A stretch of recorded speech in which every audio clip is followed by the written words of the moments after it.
各位同事，因為疫情嘅關係，我哋比較難得可以大家坐埋一齊去開會啊，同埋傾偈啊咁。因為一間公司嚟講咧，我哋嘅團隊咧一定係要大家一齊經常去交流啲idea 同埋交流啲分享下啲經驗啊咁。咁但係因為疫情關係同埋我哋係工程公司啊，即係好多同事一路喺出邊就冇辦法集中埋一齊傾嘅。咁你要等到咁多人一齊集合埋一齊咧，係非常之困難嘅，幾乎冇乜可能嘅而家嚇。咁好在而家有網上嘅轉播，我哋可以用呢啲咁嘅科技嚟補足呢個缺陷。咁我今日想同大家講嘅咧就係辦法總比困難多啊！之前我就同大家講過話使命必達嘅話題啊，咁今日同大家講辦法總比困難多嘅。咁我俾個古仔俾大家啊。咁我以前喺南非就做咗一個好大嘅項目啊，咁我哋做咗1年嘅時間啊，嗰個項目係大概200幾megawatt 嘅，即係200 megawatt 嘅，非常之大嘅，一望無際嘅，成個工地一望無際嘅，由呢一端要行到去另外一端咧，需要花4個鐘頭時間，你行到過去冇車嘅，冇車路嘅，你行到過去再翻轉頭咧，食飯時間，即係你去傳達一句説話，翻嚟就已經唔使做㗎啦。咁南非嘅好 remote area， 即係好遠嘅地方咧，根本連交通連通訊都冇辦法做到嘅，因為佢電話系統嘅信號係去唔到嗰度嘅。咁我哋用對講機啊，即係大家發呢個對講機去溝通嘅嚇。咁即使有對講機咧，都會信號都會有問題嘅嚇。咁好艱苦嘅喺嗰度做咗1年，我哋揾咗一個 PM， 即係個 project manager 去咗嗰度咧，佢係完全冇經驗嘅。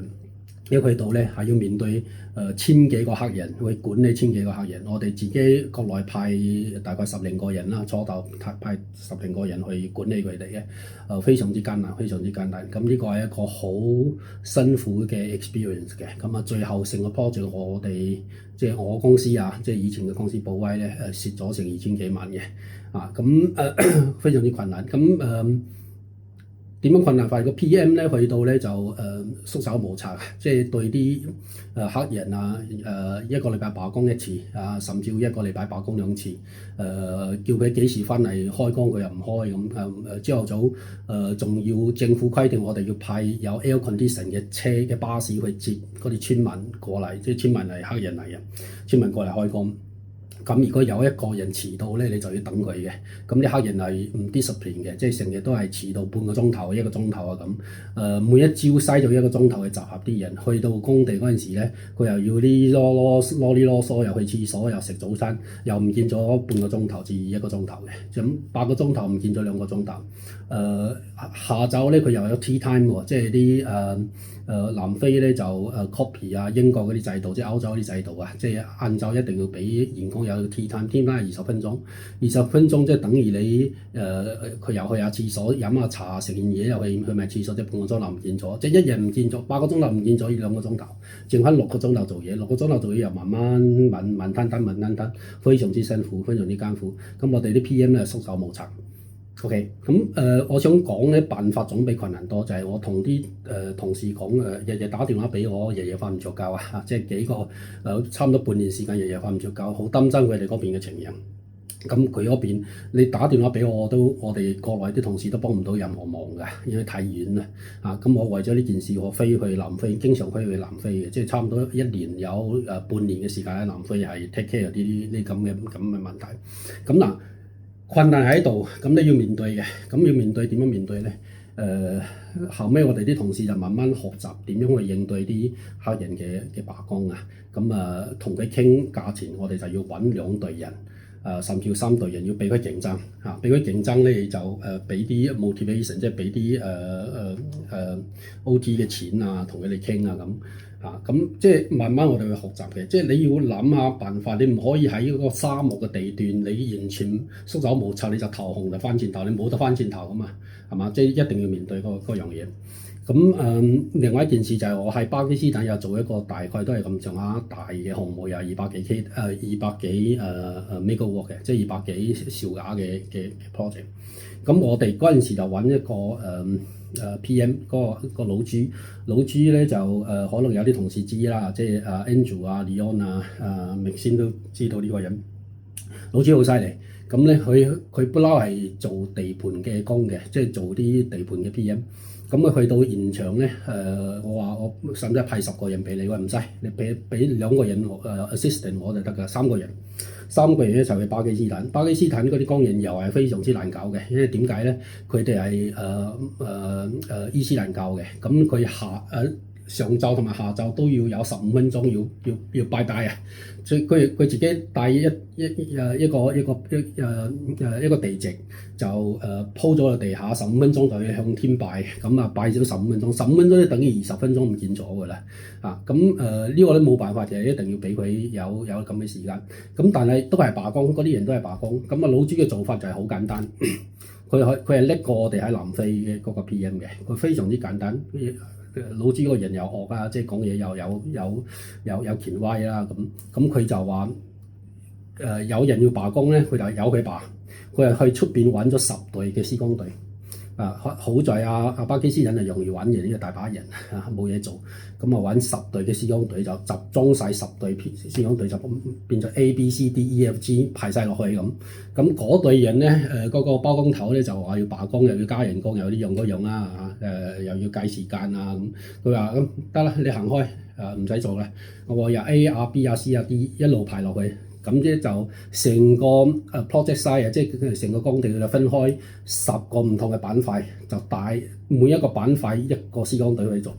咁咧就大家鬥贏嘅咧，我就俾獎金俾多50%嘅獎金俾你即係做得最快就50%。如果係差嘅咧，就係扣錢。咁樣咧，佢就日日坐咗喺嗰個帳篷入邊煲煙睇小説。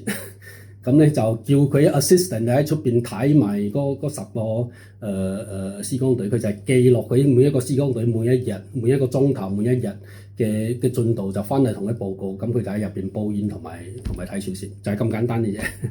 咁呢個係其中一樣，即係方法仲比困難多，係有困難，但係要諗方法去解決個問題。咁仲有一樣嘢仲好笑，我哋喺菲律賓又係做咗一個100 megawatt 嘅 job，老朱去嘅。老朱去好過癮，佢菲律賓嗰啲工人好鬼平㗎嘛，咧佢就菲律賓工人就偷我哋啲支架，拎去村嗰度賣，佢賣嘅支架嘅錢仲多過佢嘅人工，所以咧佢就有個即係好啲工人咧就有個誘因咧就係去偷嘢唔做嘢或者嚟做嘢就係為咗去偷嘢去賣嘢。我哋唔見咗咧，就成日都話唔見咗啦，唔見咗啲貨啦。咁明明我發咗咁多貨，但係就唔夠貨安裝嘅。整下我哋就去冇辦法啦。即係你要由國內再 ship 多一份支架過去咧，你就要嘥成2個月時間你先去得到嘅。你要生產同埋要 shipment 啦，咁要2個月時間，咁趕唔切啦。咁嗰個成個 project 我哋要喺4個月之內100個 megawatt要喺4個月之內要完成嘅。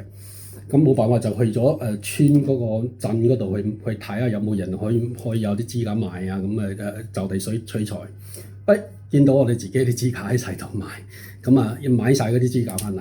老朱咧就話咁樣搞法，佢點樣 control 呢樣嘢咧？佢就話喺工地嗰度畫咗一個好大嘅框框，就係做 storage。咧就施工隊咧A、B、C 一啲就排晒去，每一日要施工之前就要嚟領，就係攞個支架。你嚟攞支架嘅時候，你就要簽一份文件，你就點數。點完數之後咧，就擺低10萬蚊，擺低10萬蚊就係叫做履約保證金。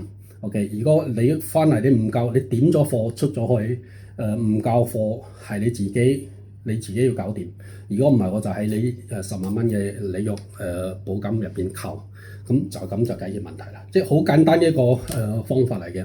所以咧，我就希望同大家分享咧，就好多時咧，我哋唔好見到有問題，我哋就退卻，就唔會解決。你要諗解去解決佢千祈唔好將個問題翻嚟。你打電話，如果我哋喺菲律賓或者喺南非啊，或者係巴基斯坦做嘢啊，你淨係可以打電話啊嘛。你打電話或者 internet message 過嚟話俾佢哋聽有問題，咁有問題點啫？點幫到你啊？幫唔到你喎，你自己諗解去解決佢嘅。咁我哋喺公司入邊每一個人都有自己嘅崗位啦，自己嘅任務啦。咁你要做嘅嘢咧，我哋公司請你翻嚟，我哋團隊請你翻嚟咧，唔係嚟 pass 啲 problem 或者啲困難俾其他同事做嘅。我係請你翻嚟發現問題同埋解決問題嘅。我哋大家嘅任務就係每一日就要諗辦法去解決問題，咁先至係我哋嘅工作嘅內容同埋我哋嘅 value added，即係我哋嘅價值喺度㗎，係咪？唔知大家同唔同意啊？唔同意都要同意㗎啦，因為我哋大家喺個團隊入邊嘅 role 咧，個崗位個任務就係要解決問題嘅，好嘛？咁每一日我哋都見到新嘅問題，個問題咧，你 before 你 pass 嗰個問題俾其他同事或者俾老細或者俾上級啲同事去知道之前咧，先諗下有啲乜嘢解決方案。有啲乜嘢解決嘅suggestion， 即係你嘅建議應該係點樣樣？咁啊去做，諗下去做。你可以 ask for resources， 即係去要求俾多啲嘅支援你，但係你唔好將個 problem 就 pass 俾第二個同事嘅。呢個唔係我哋嘅作風，唔係我哋呢一間公司入邊團隊入邊嘅作風，好嘛？咁啊，大家要理解呢樣嘢就係我哋翻嚟喺呢間公司做嘢，我哋係過嚟解決問題、發現問題、解決問題，唔係做信箱就將個問題 pass 俾第二個同事嘅。咁呢個大家要理解，大家要留意，好嘛？我再講多一次，辦法總比困難多，辦法總比困難多。唔好諗住有問題有困難，我哋就退卻。要諗解決嘅方案，同埋千祈唔好做信箱就將問題 pass 俾第二個同事，要諗解決問題，好嘛？多謝大家。